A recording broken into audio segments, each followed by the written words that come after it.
Are you planning a trip to Israel? Travelers from visa-exempt countries need to apply for an Electronic Travel Authorization, ETA. Here's a simple guide to help you through the process. Step 1. Visit the ETA Israel website. Go to etaisrael.com.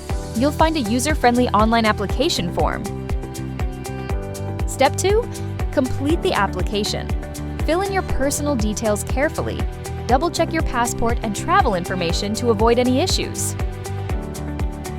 Travel info, purpose of visit, arrival date, and length of stay.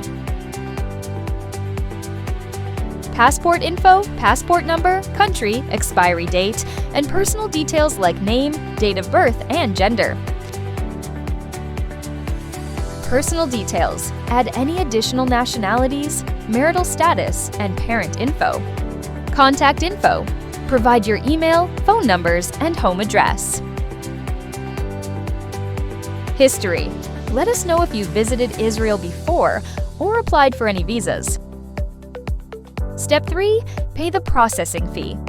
Once the form is filled, pay the processing fee with a debit or credit card. Step 4. Wait for approval. You'll receive your ETA approval by email within 72 hours. Step 5. Present your ETA at the border.